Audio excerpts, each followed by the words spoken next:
Assalamualaikum warahmatullahi wabarakatuh. Jumpa kembali lagi dengan saya Udin dalam channel Kim Ude. Asiknya belajar kimia. Materi hari ini adalah larutan elektrolit dan non-elektrolit bagian yang ketiga, part 3. Part 1, part 2 sudah kita bahas di video sebelumnya. Silakan ditonton supaya lebih paham lagi. Oke, untuk yang part 3 ini saya ambil bab yaitu hubungan sifat elektrolit dengan ikatan kimia. Ada ikatan ion, ada ikatan kovalen. Oke, sebelum saya bahas seperti biasa jangan lupa like, subscribe, dan komentarnya. Juga lonceng ditekan supaya tidak ketinggalan video terbaru dari Kim Ude. Oke, tanpa berlama-lama kita mulai yaitu hubungan sifat elektrolit dengan ikatan kimia. Oke, gimana hubungannya? Saya tulis di sini hubungan yaitu sifat elektrolit dengan ikatan kimia.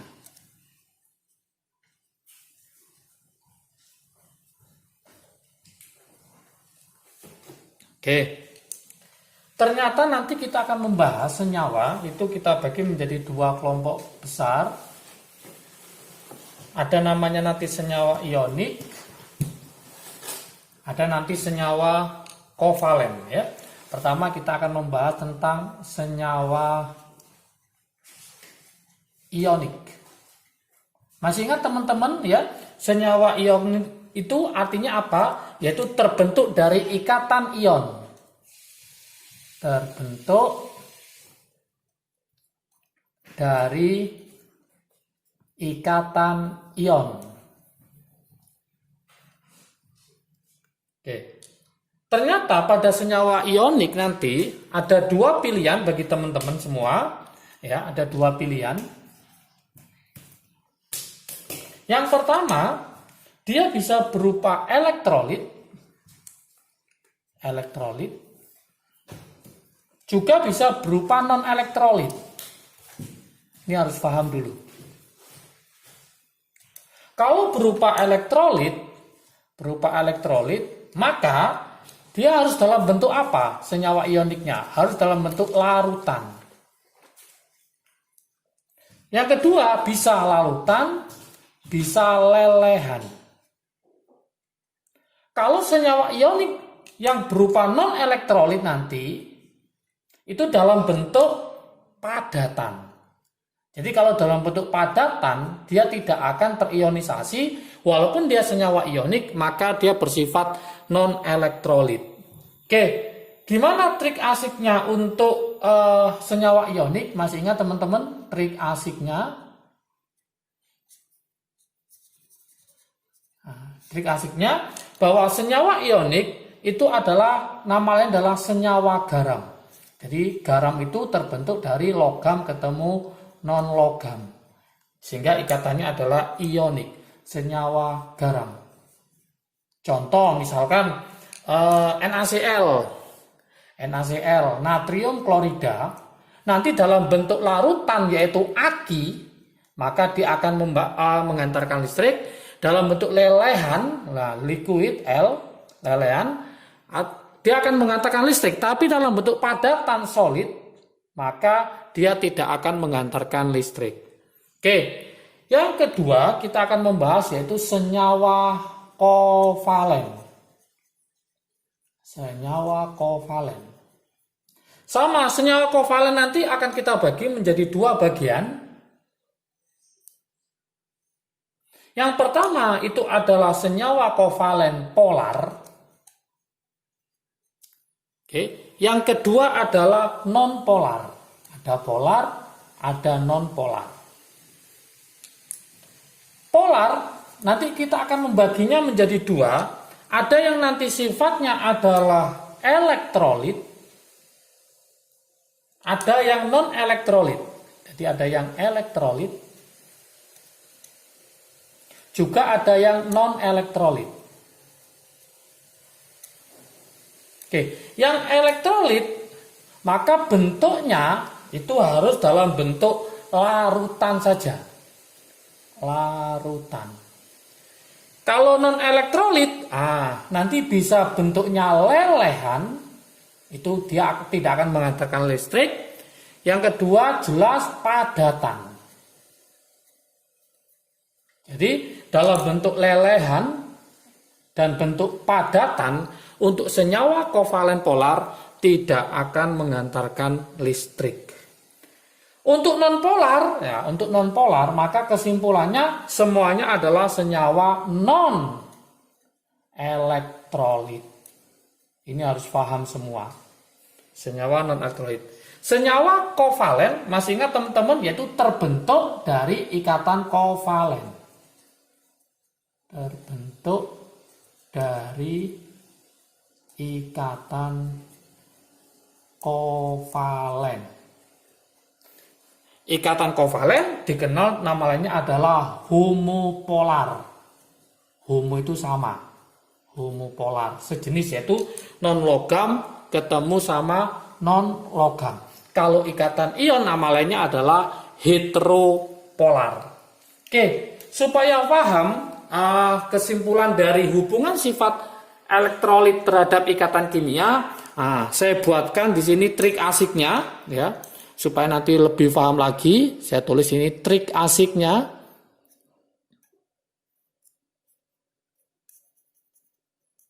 Nah, gimana trik asiknya? Senyawa kita kelompokkan, ya, kita simpulkan ada senyawa. Di sini nanti dalam bentuk padatan.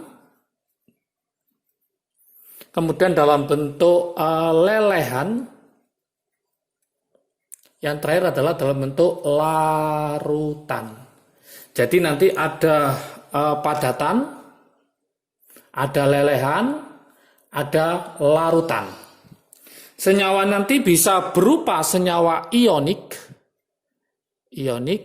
bisa kovalen polar,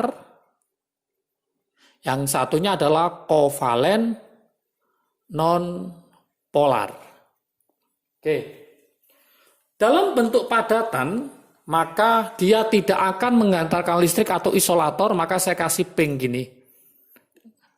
Walaupun ikatan ionik, kovalen polar maupun kovalen non polar. Tapi ionik dalam bentuk lelehan dia akan menghantarkan listrik, larutan akan menghantarkan listrik. Untuk kovalen polar, maka lelehan tidak dapat menghantarkan listrik, tapi kalau larutan dapat menghantarkan listrik. Yang non polar semua tidak menghantarkan listrik, maka disebut non elektrolit.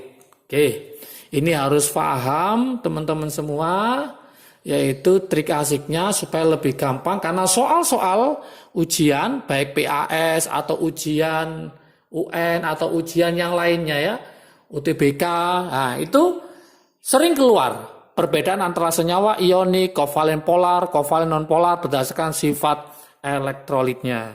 Tadi kesimpulannya yang X sama centang, ya. Yang X itu artinya dia tidak menghantarkan listrik. Tidak menghantarkan listrik.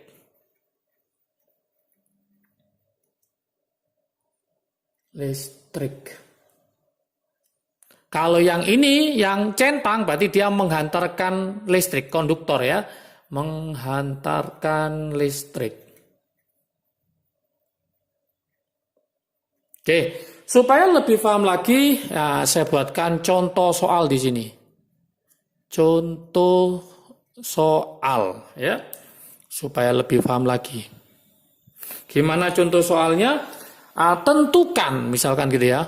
Tentukan zat yang dapat menghantarkan listrik.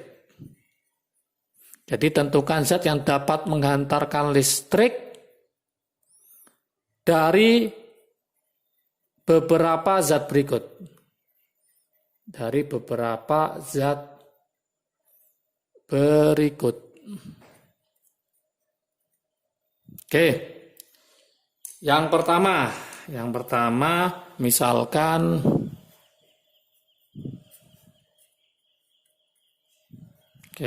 larutan asam klorida. Oke, silakan ditebak ya. Larutan asam klorida. Kemudian padatan kalium bromida. Kalium bromida. Kemudian misalkan lagi larutan sukrosa. Kemudian lelehan garam. Misalnya garamnya NaCl gitu ya. Nomor 1, ini nomor 2, ini nomor 3, yang ini nomor 4. Oke, yuk kita analisis bareng-bareng. Larutan, di sini ada kata larutan.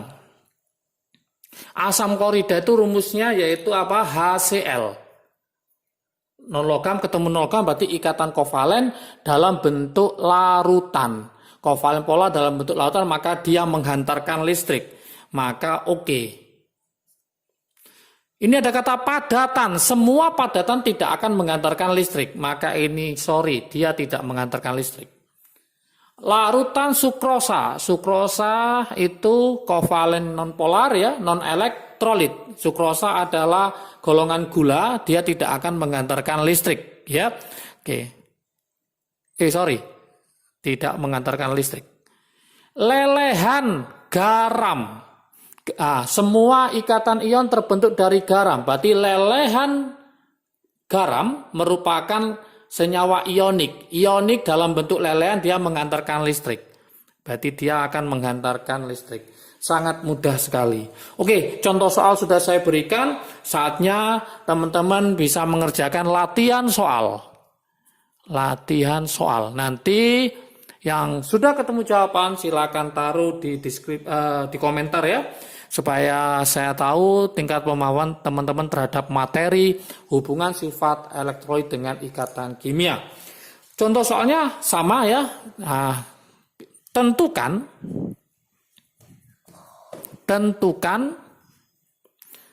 yang dapat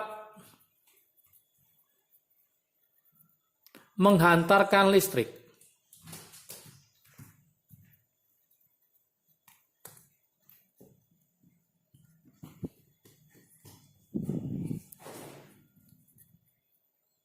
Oke, yang pertama ya, saya tulis ya, yang pertama larutan glukosa, misalkan ya, larutan glukosa, kasih warna lain ya, larutan glukosa. Oke, yang kedua. Yang kedua, lelehan natrium bromida. Lelehan natrium bromida. Oke. Yang ketiga.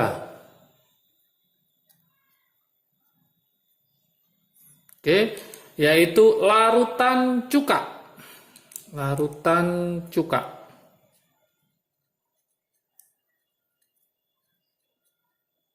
Yang keempat,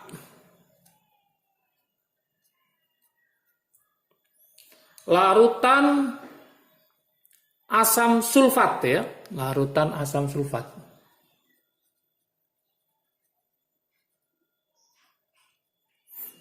Asam sulfat, taruh bawah ya, sulfat. Oke, saya tambah lagi satu. Saya taruh di atasin aja, nomor 5. Nomor 5, minyak tanah misalkan ya. Minyak tanah. Oke, silakan dipilih nomor-nomor mana yang dapat mengantarkan listrik. Apakah larutan glukosa, lelehan natrium bromida, minyak tanah, larutan cuka, larutan asam sulfat ya. Silakan. Oke, larutan elektrolit, non-elektrolit, baik part 1, part 2, part 3 sudah saya bahas semua. Silakan dipelajari lebih mendalam lagi. Semoga semakin bisa dan semakin paham tentang bab larutan elektrolit dan non-elektrolit. Berikutnya akan saya bahas tentang hukum-hukum dasar kimia. Ada hukum Dalton, ada hukum Prost, ada hukum Gay-Lussac dan lain-lainnya. Perhitungan untuk kelas 10. Jangan lupa ditonton ya, jangan lupa ditonton. Kemudian jangan lupa lagi like, subscribe dan komentarnya juga lonceng ditekan supaya tidak ketinggalan video terbaru. Oke, kalau video ini bermanfaat bagi teman-teman silahkan di-share ke teman kalian supaya manfaatnya semakin banyak lagi. Jangan lupa semangat belajar terus mulai dari sekarang supaya siap UTBK, siap AKM dan siap yang lainnya. Tetap semangat, sehat selalu, salam sukses dari Kim UD. Asiknya belajar kimia. Assalamualaikum warahmatullahi wabarakatuh.